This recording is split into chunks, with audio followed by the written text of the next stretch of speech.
This is Eddie Muller, welcoming you back to another installment of Noir Alley. Since I moved into these digs back in March 2017, there's been a running competition as to which director would have the most films shown. And right now, it's a dead heat between Richard Fleischer and Anthony Mann at 4.5 films each. Now, those of you who've been watching closely, you know about those partial film credits.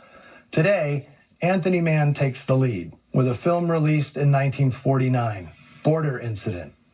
Now, this was intended to be a follow-up to a picture Mann made 2 years earlier, reuniting many of the same collaborators.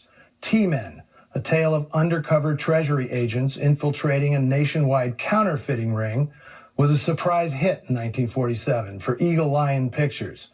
And as was always the case in Hollywood, the producer of T-Men, Aubrey Schenck, immediately wanted to produce a carbon copy. Veteran screenwriter John C. Higgins, who'd written T-Men, worked with newcomer George Zuckerman to concoct a virtual clone of the earlier film, but with several intriguing twists.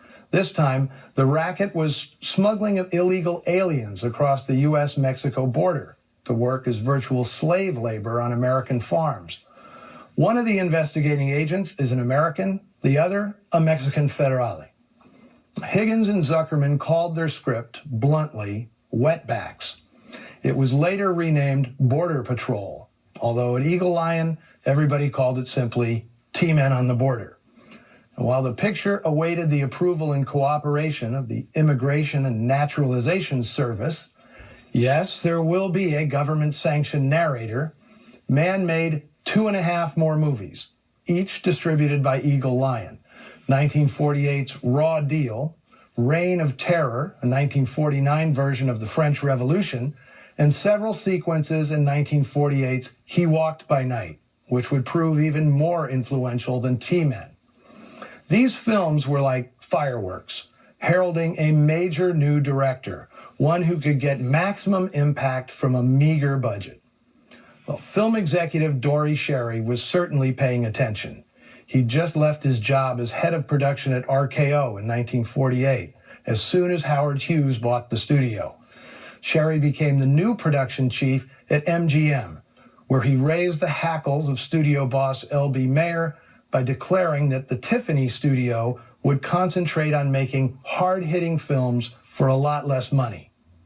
Now, at Eagle Lion, production of Border Patrol had stalled because its proposed budget, $650,000, was too costly.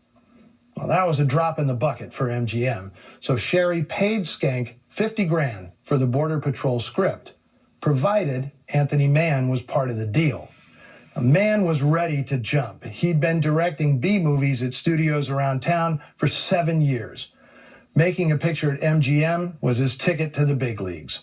But Mann had a stipulation of his own, that his most valued collaborator, director of photography John Alton, be assigned to the picture as well. Now, it's not like MGM didn't have a roster of terrific cameramen, so it is to Sherry's credit that he kept the pair together. He understood that Alton's value wasn't merely in his uncanny sense of lighting and composition, but in the incredibly efficient way he went about the business of shooting movies, with precision and resourcefulness that saved a lot of money. This picture was a call-up for Alton as well. Border Incident was his first big studio film after years freelancing at low-rent houses all over Hollywood. And it certainly showed his loyalty to Anthony Mann, since working at MGM meant that Alton would encounter his arch nemesis, John Arnold, head of the studio's camera department. The two men hated each other, and it was a dust-up with Arnold that had spurred Alton to resign from the American Society of Cinematographers in 1944, one of the reasons he mostly worked at Poverty Row Studios. Alton's work on Border Incident is astounding. Although much of it was shot on location in the open spaces of California's Imperial Valley and in Mexicali across the border in Baja, Alton manages to make the great outdoors claustrophobic and menacing. He may have used filters to enhance the foreboding skies, but there's little trickery here, and certainly no CGI.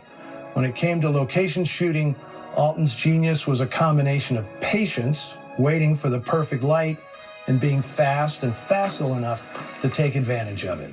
On that score, he and Mann were perfect collaborators.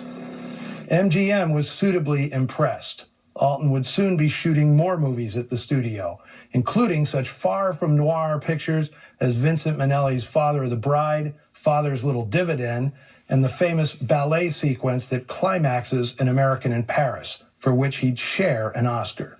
Yes, John Alton did shoot in color, too. Another thing this picture has in common with T-Men is that it casts its leading men against type. Dennis O'Keefe was a comedic actor before Mann made him a tough guy in T-Men, and here he pulls a sensational switcheroo by putting a pair of MGM's musical comedy stars in harm's way, Ricardo Montalban and George Murphy.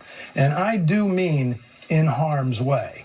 This picture is violent and not in an amusing way. It contains one scene as harrowing as anything ever seen in a Hollywood movie. Featuring in very villainous supporting roles Howard Da Silva and Noir Alley favorite Charles McGraw, here is the powerful and still timely Border Incident.